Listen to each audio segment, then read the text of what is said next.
MLC ఎన్నికల అభ్యర్థిత్వంపై తెలంగాణ సిపిఐలో విభేదాలు తలెత్తాయి. 2 జిల్లాల నేతలు పోటీ పడితే ఓ ప్రాంతం ఎర్రన్నకు సీట్ ఇచ్చారు. దీంతో మరో జిల్లా నేతలు కన్నెర్ర చేశారు. తమకు దక్కాల్సిన సీటును మరొకరు తన్నుకుపోయారంటూ సిపిఐ రాష్ట్ర నాయకత్వంపై ఆగ్రహం వ్యక్తం చేస్తున్నారు. ఇంతకీ ఎవరా నేతలు, ఏ జిల్లా? Was the story?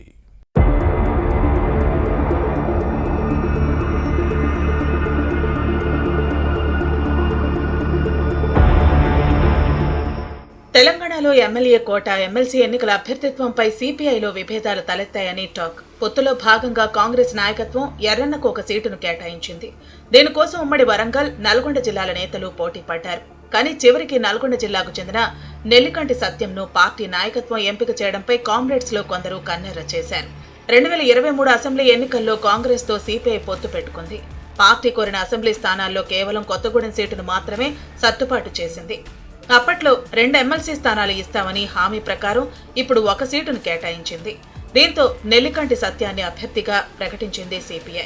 అయితే ఎమ్మెల్సీ స్థానాన్ని వరంగల్ జిల్లా నేతలకే ఇవ్వాలని కామ్రేడ్స్ లోని ఓ వర్గం పట్టుబట్టిందట. చివరి వరకు రాష్ట్ర నాయకత్వంతో కొట్లాడారని సమాచారం. కానీ లైట్ తీసుకోవడంతో ఉమ్మడి వరంగల్ జిల్లా నేతలు నొచ్చుకుని అసంతృప్తి వ్యక్తం చేసినట్టు సమాచారం.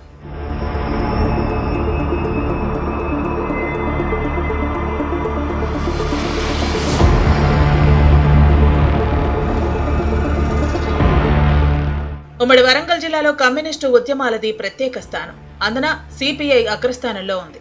అలాంటి చోట పార్టీని మరింత బలోపేతం చేసేందుకు జిల్లా నేతకే ఎమ్మెల్సీ సీటు ఇవ్వాలని అంతర్గతంగా చర్చ పెట్టారట.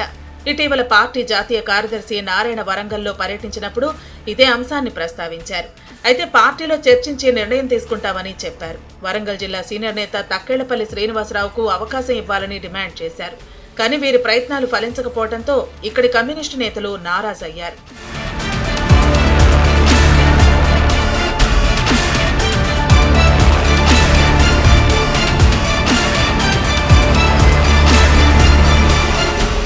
వాస్తవానికి సిపిఐ ఉత్తర తెలంగాణలో బలంగా ఉందంటే అది ఉమ్మడి వరంగల్ జిల్లా కేంద్రంగా జరుగుతున్న ఉద్యమాలే కారణమంటారు.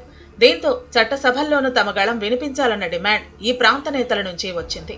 గతంలో ఇక్కడి నుంచి ఎమ్మెల్యేలుగా ప్రాతినిధ్యం వహించిన వారు పేదల సమస్యల పరిష్కారం కోసం తమ వంతు కృషి చేశారు. మహబూబాబాద్ ఎమ్మెల్యేగా పనిచేసిన బండి పుల్లయ్య, జనగామ నుంచి ప్రాతినిధ్యం వహించిన రాజిరెడ్డి, పరకాల శాసనసభ్యుడిగా బాధ్యతలు నిర్వహించిన పోతురాజు సారయ్య ప్రజావాణిని వినిపించారు. బండి పుల్లయ్య ఉమ్మడి రాష్ట్ర ముఖ్యమంత్రి చంద్రబాబు నుంచి ప్రశంసలు అందుకున్నారు. కమ్యూనిస్టుల మాటలు, చేతలపై ఇటు నేతలకు అటు ప్రజలకు నమ్మకం ఉండేది. కానీ ఆ తర్వాత ఉమ్మడి వరంగల్ జిల్లా నుంచి ప్రాతినిధ్యం లేకుండా పోయింది. అందుకే ఇప్పుడు కాంగ్రెస్ తో పొత్తు ద్వారా వచ్చిన ఎమ్మెల్సీ అవకాశం జిల్లాకు ఇవ్వాలన్న డిమాండ్ బలంగా తెరపైకి తెచ్చింది. కానీ నల్గొండ జిల్లా నేత నెల్లికంటి సత్యంకు కేటాయించడం సిపిఐలో చర్చనీయాంశంగా మారింది.